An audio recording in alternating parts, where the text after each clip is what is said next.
Monsieur le représentant du maire, chers collègues membres de l'Amicale des femmes enseignantes pour le développement de l'éducation, chers parents, chers élèves, nous sommes réunis ici aujourd'hui pour la distribution de kits scolaires à 24 élèves, dont 12 entre eux qui ont obtenu les meilleures moyennes dans leurs classes respectives. Cette édition 2025 veut renforcer le concept Ubbi Tay Jàng Tay, qui signifie démarrer les cours dès les premiers jours de l'ouverture des classes. C'est tout le sens de cette cérémonie qui est organisée seulement 3 jours après la rentrée scolaire, ayant fait du développement de l'éducation objectif principal de notre action. L'Amicale des femmes enseignantes de Tambacounda pour le développement de l'éducation apporte sa contribution à travers ce don de kits scolaires. Permettez-moi de vous rappeler l'importance de l'éducation qui est le fondement sur lequel se bâtit l'avenir de nos enfants. Elle leur donne des outils nécessaires pour réaliser leurs rêves ainsi que la confiance en eux pour conquérir le monde. Malheureusement, il existe encore de nombreux enfants qui n'ont pas accès à ces ressources essentielles. C'est pourquoi notre amicale s'efforce de fournir des kits à ceux qui ont réalisé des performances scolaires remarquables, mais également à celles qui ont le plus besoin. Eu égard à leur situation de vulnérabilité, un simple kit peut une énorme différence, car il donne la possibilité à l'enfant d'apprendre et de grandir dans un environnement éducatif adapté. En remettant ces kits, nous souhaitons transmettre aux enfants un message d'espoir et d'encouragement. Nous leur disons que nous croyons en eux et que nous sommes là pour les soutenir dans leur parcours éducatif. Nous voulons leur montrer que l'éducation est une priorité et qu'ils méritent les meilleures chances de réussite. Je tiens à ce stade de mon propos à souligner que l'amicale est présente à travers des actions qu'elle mène dans le domaine de l'éducation, notamment en faveur des enfants issus de familles vulnérables. Je vous remercie de votre aimable attention. Merci beaucoup, Présidente. dafa am part bu importante boo xam ne dañ ko jagleel éducation rax si dolli it ñu am maire boo xam ne éducation lu ko ñor la donc on est à l'écoute, on vous félicite et on vous encourage. Donc je peux déclarer ouverte la cérémonie de remise de kits aux enfants. Voilà, merci beaucoup à tout le monde.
santaat yàlla rek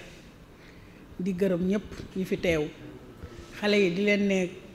bonne continuation. En tout cas seen jàng rek moo ñu soxal pour ngeen jàng seen jàng jëm kanam loolu rek moo ñu soxal loolu rek a tax ñuy rey suñu bopp di def lépp pour chaque année ñu leen di jox ay fournitures chaque année parce que ñun ay enseignante lañ mënuñu di seetaan ay xale yenn xale yi nekk fi soxla fourniture wala meilleurs élèves yi amuñu kii di leen encourager moo tax ñu initier lii nii association bi muy initier lii parce que dafa bokk tamit ci suñu objectifu association mooy le développement de l'éducation suñu association bi looloo ko tax a jóg lépp li nga xam ne ci njàng meeg njàngale bi jëm kanam ci loolu la ñuy dox dañuy def social nag ci yeneen fànn mais lii mooy suñu principal objectif mooy le développement de l'éducation lépp lu jëmale njàng kanam ci la ñuy dox surtout ak jigéen yi dañuy jàppale jigéen yi tamit bu baax parce que gis nañ ne jigéen yi ñoo gën a am jafe-jafe ci jàng bi te période bi jamono yi ñu nekk bu ngeen seetloo fii meilleurs élèves yi est-ce du benn góor moo ci nekk walla ñaari góor ñoo ci nekk ñu ci des yëpp ay jigéen lañ seetlu bu ñuy seetlu ne xale yi jigéen yi léegi ñoo nangoo jàng moo tax ñu leen di gën a encourager ngeen gën a jàngaat ñu leen di encourager ngeen gën a jëmaat jàng bi na gën a kiiwaat moyenne yi na gën a kawe loolu lañ bëgg jigéen yi yéen la ñuy waxal suñu combat bi yëpp yéen la de yéen ay principal kii yi góor ñi nag kiiwuñu leen de mais jigéen yi la ñuy gën a encourager encore na jëm kanam vraiment di gërëmaat ñëpp sant ñëpp parents yi ñu ngi leen di gërëm ci déplacement bi amical amuñu moroom famille ñu ngi gërëm ñëpp parce que xaalis lii nii ngeen gis seen xaalis la de ñii chaque mois dañuy cotiser yor kees pour rek di def social ci wàllu njàng bi léeg-léeg dañuy dem sax prison def ay dons ak yeneen association bi loolu rekk ko tax a jóg voilà di gërëmaat ñëpp di sant ñëpp voilà merci. liggéey bi ñu dajale fii tey ndax yaakaar naa ne objectif bi ça a été atteint te liñ ciy ñaan rek mooy liñ leen jox ni yàlla na barke te liñ ci jublu tamit mooy xale yi bañ a bàyyi seen bopp gëm seen bopp te bu ñu dematee déwén ñu dellusiwaat nekkaat fii parmi les meilleurs waaw loolu daal la ñuy ñaan di gërëm sunu présidente amicale bi di gërëm également monsieur le maire ci accueil bi ci vraiment disponibilité bi ci taxawaay bi di gërëm femmes yi bokk ci amicale bi yépp ndax comme ni mu ko waxee léegi présidente bu ñu génnewul woon kon lii duñ ko am dañoo nangu dégg ndigal ci moom ne lii la ñu bëgg a def ñëpp topp ci li mu bébét noonu ñu mën a am lu ñu mën a génnee pour jox ko xale yi waajur yi tamit ñu ngi leen di ñaan rek ngeen gën a jàppale xale yi pour ñu gën a mën a réussir dans la vie ndax xale yi bu ñu réussir day doon sunu satisfaction mais également daf ñuy noppal ci ñun ñëpp ndax ñun day doon benn fierté ci ñun boo demee ba dajeek ñoom sànq rek doyen mi ngi doon wax ni élève bu mu jàngal moo nekk inspecteur bëgg a ñëw di ko inspecter kooku xaw ma jour boobu nu muy def ak moom donc c'est pour vous dire jàngalekat loolu rek la am ci élève am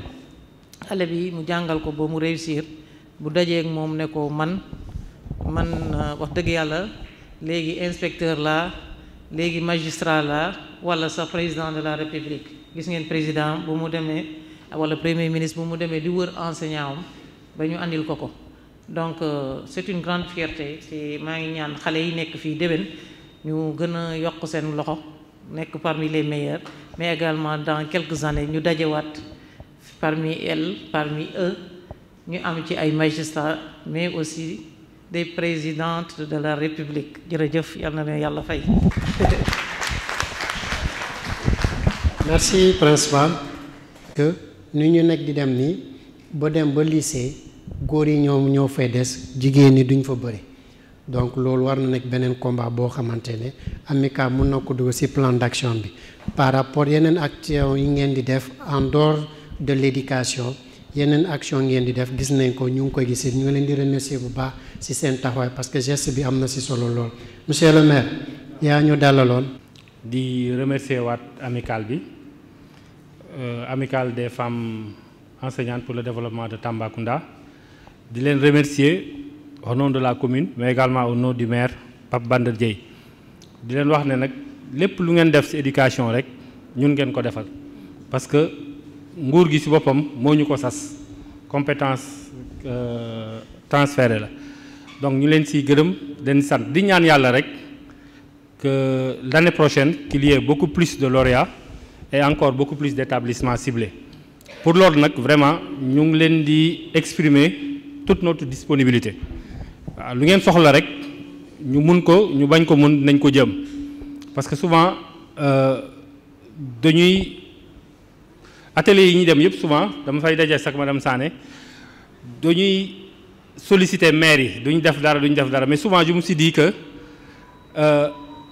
dañ dul xam rek lan la éducation soxla parce que koo xam ne vraiment tabax na ñaari école di tabax 22 salles de classe ay participer ci yii waru ko jom lu tubaab di wax rek qui peut le plus peut le moins donc souvent déficit de communication la moo tax moom madame Sané souvent dama koy wax lu muy déposer lu ne na ma yónnee benn sama WhatsApp parce que quoi qu'on dise nag